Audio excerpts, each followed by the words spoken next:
Eventually, he returned to Salzburg a much more complicated child, and Leopold wrote about this with a mixture of trepidation and defiance, as well he might. Childhood has the power to entrance. I sometimes think that Leopold was a dreamer of almost impossible dreams, in that he hoped, by sheer belief alone, that he could render childhood eternal.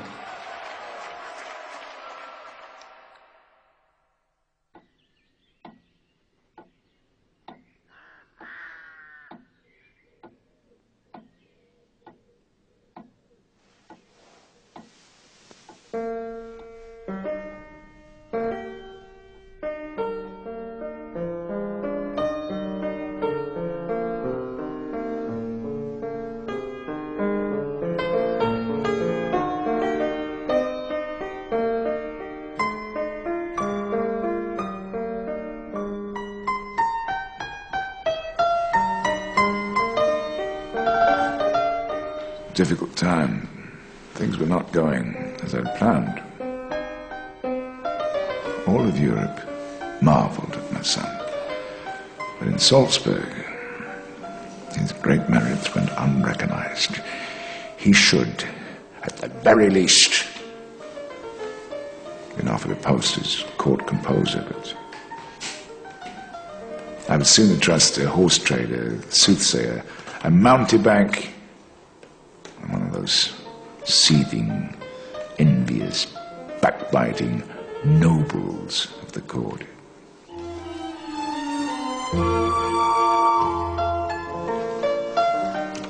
Most beloved and esteemed Signor, I beg you to tell me what you think of my humble music. We live in a world where the arts should be encouraged, so that we may enlighten one another. But in the country where I live, music must struggle even to exist.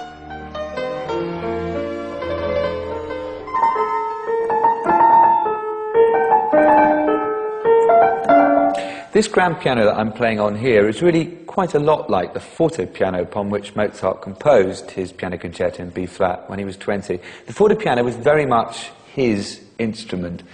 There had been an enormous revolution in keyboards and keyboard design leading up to this point. There'd been the clavichord, a small domestic instrument where the string is struck but the sound is tiny. Then the harpsichord, the string is plucked but very little potential there for expressive colour.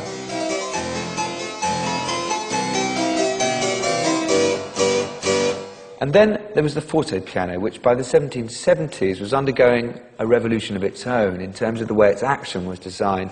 It meant that now you could play the same note repeatedly in a way that you hadn't been able to before. Also, the sound, the depth of expression and possibility was growing all the time with the instrument, and Mozart seized on this.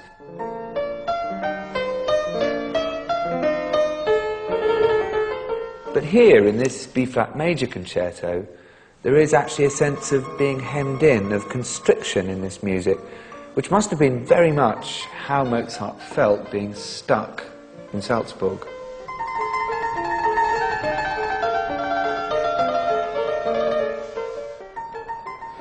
If I'm truthful, my son's temperament contributed towards his frustrations in trying to obtain a permanent position. My son was brilliant,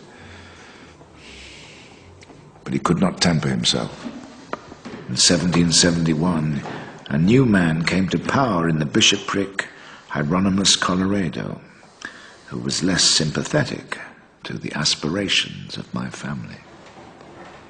I've always imagined Archbishop Colloredo as rather a narrow, conservative man, jealously guarding his own fiefdom. But in fact, he was a great supporter of the Enlightenment, and he had portraits of two of its heroes, Rousseau and Voltaire, on his study walls, which from time to time he had to cover up in order to avoid offending some of the more conservative burghers of Salzburg. The picture the Mozart family paint of him is obstructive and bullish, unwilling to embrace their grand design. You have to have some sympathy with him, though. They'd returned to Salzburg, having in their eyes conquered the world. He was paying them a perfectly honest salary. Why should he bend his will to their every desire? Oh, Father, I bet you a kreutzer that you can't hit our musical friends from Italy. I'm perplexed at their newfound ascendancy in the diocese. Their playing is sodden with sentimentality. Signor Baldoni has been silenced. I'm serious. The theatres are closed, our concerts curtailed, the mass is shortened. Our prospects do not look good. Your Grace, most worthy Prince of the Holy Roman Empire, my father begs you to allow us to travel for a few months in order that we can make some money. You refused to grant such leave. Our situation is pressing, and you object, my gracious Prince and Lord. My father has dedicated himself to my education, and I owe it to him to lighten his burden. So the court musician wishes to dictate when he plays and when he doesn't. And do they really think that I believe that this is written by the son and not the father? So they wish to seek their fortunes elsewhere. And so they shall. Tell Mozart the younger that he may travel, but that I'll not have the treasury drained by the father's absence. Frau Mozart can nurse the boy.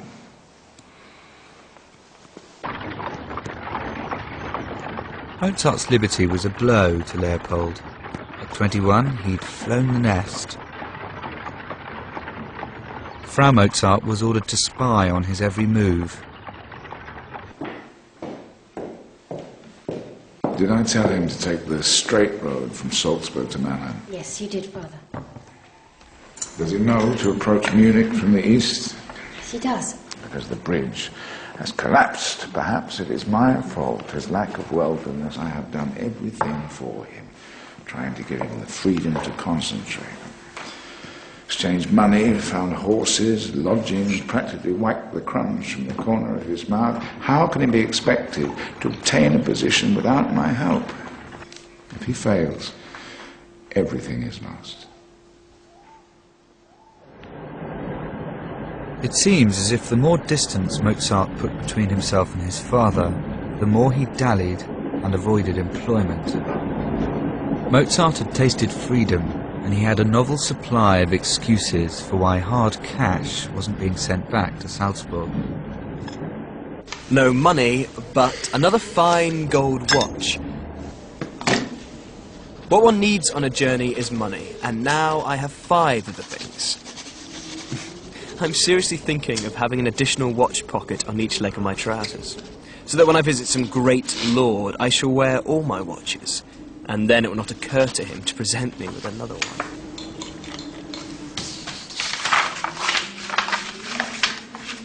Mozart had more pleasurable distractions than begging a position. A year into his journey, he experienced a new sensation: sex. Before long, he was bedding his cousin Maria Tekla and writing her letters that were explicitly coarse. And then, on reaching Mannheim, Mozart met a 16-year-old singer and fell in love.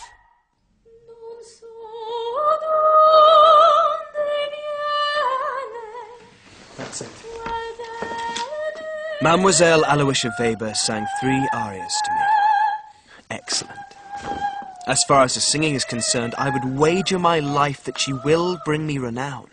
She has greatly profited from my instruction. We will go to Holland and then to Switzerland. You, Father, must do everything in your power to get us to Italy, where I can write opera and she will sing.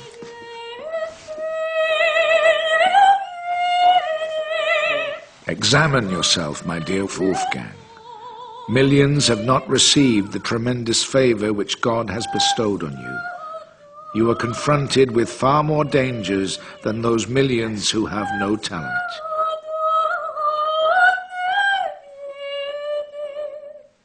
What a responsibility, and what a shame if such a genius were to found it. Beautiful. Leopold now dedicated himself to tearing his son from Aloysia. As he saw it, his whole life's work depended upon it. Classic